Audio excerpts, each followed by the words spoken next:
तो उसने खिड़की से पर्दा हटा दिया। जैसे ही पर्दा हटा, एक बेहद खूबसूरत लड़की उसके सामने खड़ी थी।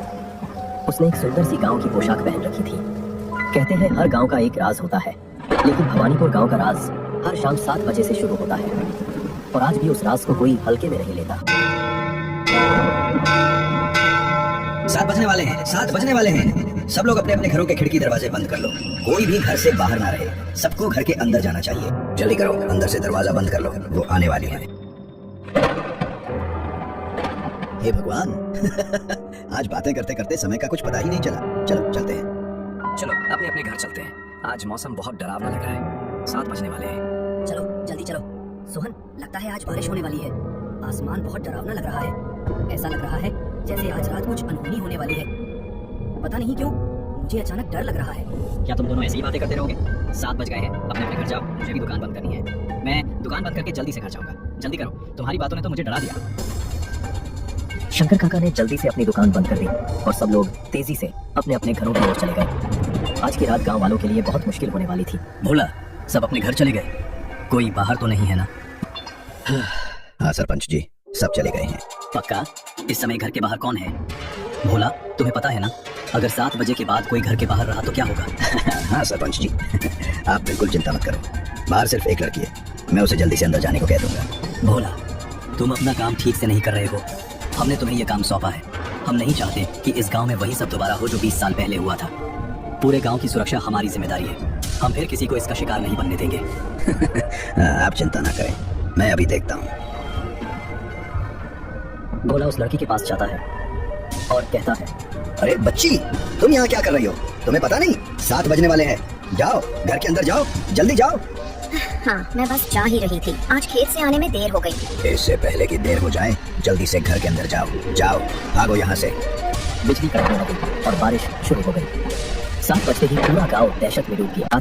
बारिश और बिजली ने माहौल को और भी भयानक बना दिया, क्योंकि इसी बरसाती रात में गांव का राज छिपा था। हे भगवान, आज रात बहुत डरावनी है। वही बरसात वाली रात। मैं भी सबको आगाह करते हुए जल्दी से घर चला जाता हूँ। 7 बजने वाले हैं, सब लोग घर के अंदर चले जाओ। सब लोग घर के अंदर चले जाओ, 7 बजने वाले हैं। दादाजी, ये किसकी आवाज है? वो क्या कह रहा है? 7 बजे के बाद इस गांव में क्या होता है? कौन आने वाला है? और वो कौन है जो चिल्ला चिल्ला कर सबको सावधान कर रहा था? ये भोला है बेटा। वो हमारे गांव का चौकीदार है। गांव के सरपंच के अनुसार वो रोजाना 7 बजे से पहले गांव में घूमकर सबको आगाह करता है। आगाह करता है? कैसी चेतावनी? 7 बजे के बाद इस गांव में क्या होता है? रोहन, क्या तुम्हें इस गांव के बारे में कुछ नहीं पता? वो आज ही शहर से आया है। जब वो यहाँ से गया था तब उसकी उम्र सिर्फ 6 साल थी। उसे ये सब कैसे पता होगा? इसका मतलब सुरेश ने तुम्हें इस गांव के रहस्य के बारे में कुछ नहीं बताया? नहीं दादाजी, पापा ने मुझे इसके बारे में कभी कुछ नहीं बताया। पर बात क्या है दादाजी, यहाँ सब इतने डरे हुए क्यों हैं? और 7 बजे पूरा गांव वीरान क्यों हो जाता है? मैं बताता हूँ, सब कुछ बताता हूँ। सबसे पहले घर की सारी खिड़कियाँ और दरवाजे बंद कर दो। जल्दी करो, 7 बज गए, वो आ रही होगी। लेकिन दादाजी, सारे खिड़कियाँ और दरवाजे तो बंद हैं, फिर पर्दे क्यों? बेटा, अगर तुम पर्दे बंद नहीं करोगे तो वो खिड़की से देख लेगी। अगर उसने तुम पर बुरी नजर डाल दी तो पता नहीं क्या होगा। किसकी बुरी नजर? कौन है वो? बेटा, पहले पर्दे बंद कर दो, मैं तुम्हें सब बताता हूँ। रोहन ने जल्दी से खिड़की के पर्दे बंद कर दिए और डरी हुई नजरों से दादाजी को देखने लगा। उसकी आंखों में अनगिनत सवाल चमक रहे थे। वो भवानीपुर गांव का रहस्य जानने के लिए उत्सुक था, लेकिन उसके मन में एक डर भी था। दादाजी, मैंने पर्दे बंद कर दिए हैं। अब बताइए, ये सब क्या है? इस गांव में क्या हो रहा है? बेटा, तुम्हें इन सब के बारे में कुछ नहीं पता, क्योंकि जब सुरेश तुम्हें शहर ले गया था तब तुम बहुत छोटे थे। लेकिन अब तुम बड़े हो गए हो। तुम्हें हमारे गांव का रहस्य पता होना चाहिए। मैं तुम्हें बताऊंगा कि गांव में 7 बजे सन्नाटा क्यों छा जाता है। कोई भी घर से बाहर नहीं निकलता, और जो गलती से 7 बजे के बाद घर से निकल जाता है उसे फिर कोई नहीं देख पाता। वो उसे अपने साथ ले जाती है। कई साल पहले इस गांव में एक ऐसी घटना घटी जो इस गांव के लिए एक अभिशाप बन गई। रोहन के दादाजी उसे 7 बजे का रहस्य बताने ही वाले थे कि तभी दरवाजे पर दस्तक हुई। दस्तक सुनकर रोहन के दादाजी बहुत डर गए। रोहन दरवाजा खोलने के लिए जाने लगा। रुको रोहन, दरवाजा मत खोलो। वही होगी।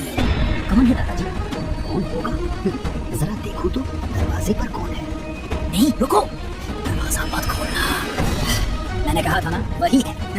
वो रोज रात को 7 बजे के बाद आती है। 7 बज चुके हैं रोहन, ऐसी गलती मत करना, सब खत्म हो जाएगा। वो तुम्हें ले जाएगी। दादाजी की बात सुनकर रोहन थोड़ा घबरा गया, लेकिन उसके मन के सवाल और भी उलझ गए। दादाजी ये सब क्या है?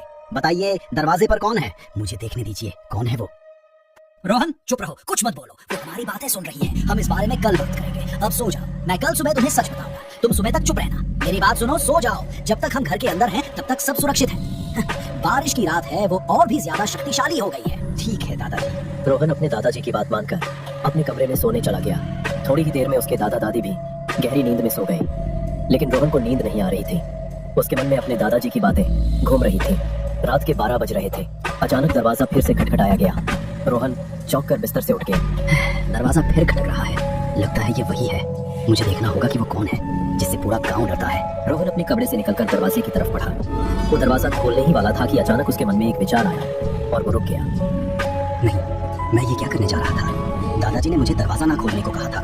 ये खतरनाक हो सकता है, लेकिन दरवाजे पर कौन हो सकता है? बाहर जोरदार बारिश हो रही है। क्या पता बाहर किसी को मेरी मदद की जरूरत हो। मैं एक काम करता हूँ, खिड़की से देखता हूँ कि बाहर कौन है। रोहन खिड़की की तरफ बढ़ा और उसने खिड़की का पर्दा हटा दिया।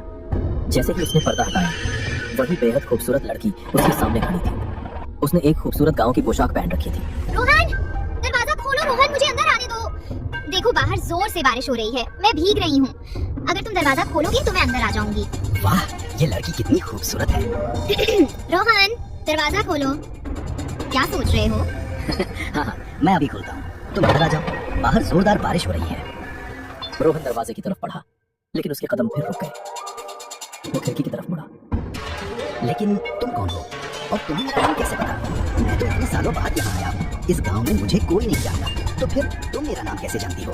रोहन, मैं तुम्हें जानती हूँ। मैं तुम्हें सब कुछ बताऊंगी। तुम दरवाजा तो खोलो। मैंने तुम्हारे दादाजी से तुम्हारे बारे में सुना है। मुझे तुम्हारे बारे में सब पता है। देखो बारिश तेज हो रही है। मुझे बिजली की आवाज से डर लग रहा है और 7 बज गए हैं। रोहन, मैं गलती से बाहर रह गई हूँ। उसके आने का समय हो गया है। मुझे अंदर आने दो। ठीक है, डरो मत। मैं अभी दरवाजा खोलता हूँ। रोहन दरवाजा खोलने ही वाला था कि उसके दादाजी आ गए। रोहन रुको, दरवाजा मत खोलो। तुम क्या करने वाले थे? मैंने कहा था ना दरवाजा मत खोलो, बहुत बुरा होगा। लेकिन दादाजी, वो लड़की बारिश में भीग रही है। उसे सर्दी लग जाएगी, उसे मदद चाहिए। नहीं रोहन, वो वही है। मेरे साथ कमरे में चलो। आओ आओ। वो लड़की नहीं है, वो छलावा है। वो तुम्हें धोखा दे रही है। उस पर भरोसा मत करो। वो एक आत्मा है। क्या आत्मा? आत्मा कुछ नहीं होती दादाजी। वो लड़की मदद मांग रही है। उसका चेहरा देखिए, वो कितनी मासूम है। जैसा मैं कहूँ वैसा करो। दादाजी, दरवाजा खोलो। 7 बज गए हैं। वो आ जाएगी। मुझे अंदर आने दो। रोहन के दादाजी ने जल्दी से खिड़की बंद कर दी, पर रोहन को ये सब बहुत अजीब लग रहा था। दादाजी, आपने मुझे दरवाजा क्यों नहीं खोलने दिया? क्या हुआ बेटा? क्या बात है? अगर मैं सही समय पर नहीं आता तो आज हम अपना इकलौता पोता खो देते। वो आ गई है। वो हमारे घर के बाहर है। रोहन, वो लड़की नहीं है। वो उस औरत की आत्मा है। वो एक छलावा है। अगर कोई उसे देख ले तो वो उसे अपनी मीठी बातों में फंसा लेती है। बेटा, इसीलिए तो मैंने तुमसे कहा था कि पर्दा लगा दो, ताकि हम उसे ना देखें। सुनो, अब समय आ गया है। तुम रोहन को पूरी कहानी बताओ। 20 साल पहले इस गांव में क्या हुआ था? 20 साल पहले? 20 साल पहले क्या हुआ था? हाँ बेटा, ये कहानी 20 साल पहले की है। इस गांव में एक हादसा हुआ था। तब से ये गांव बदल गया है। गांव में एक औरत थी, कामिनी। वो जड़ी बूटियों और मंत्रों से लोगों का इलाज करती थी। लोगों ने उस पर काला जादू करने का आरोप लगाया। उस रात जोरदार बारिश हो रही थी और शाम के 7 बज चुके थे। गांव वालों ने कामिनी को एक पेड़ से बांधकर जिंदा जला दिया। मैं वापस आऊंगी। मैं किसी को माफ नहीं करूंगी। मैं तुम सबको चैन से नहीं जीने दूंगी। हर शाम 7 बजे के बाद वापस आऊंगी। मैं वापस आऊंगी। उसकी मौत के कुछ दिन बाद गांव में वही हुआ।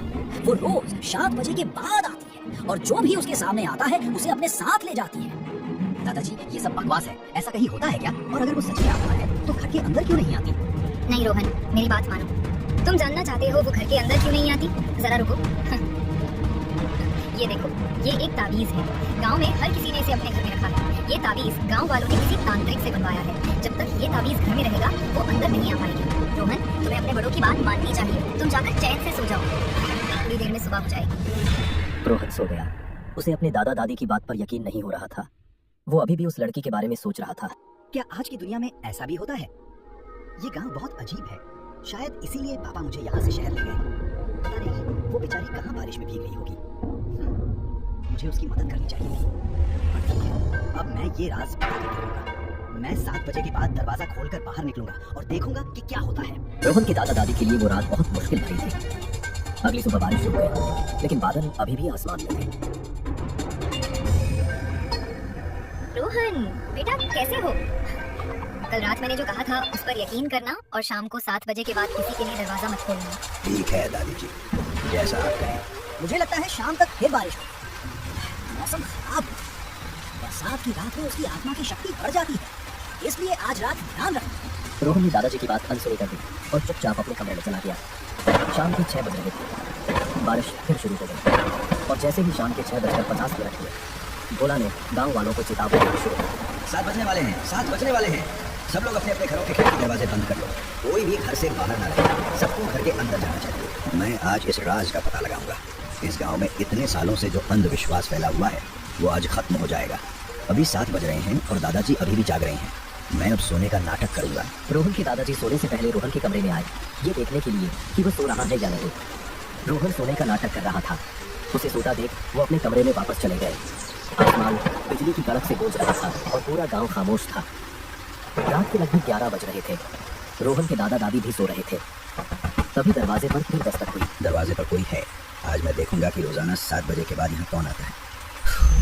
रोहन दरवाजे की तरफ गया और उसने दरवाजा खोल दिया। वही खूबसूरत लड़की उसके सामने खड़ी थी। अरे तुम आज फिर बारिश में भीग रही हो?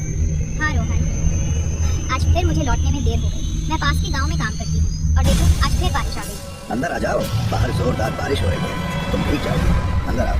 नहीं रोहन, मैं अंदर नहीं आ सकती। लेकिन क्यों? तुम अंदर क्यों नहीं आ सकती? तुम्हारे दादाजी नाराज हो जाएंगे। तुम बाहर आओ और मुझे एक छाता दे दो, मैं चली जाऊंगी। ठीक है मैं छाता ले आता हूँ, तुम यहीं रुको।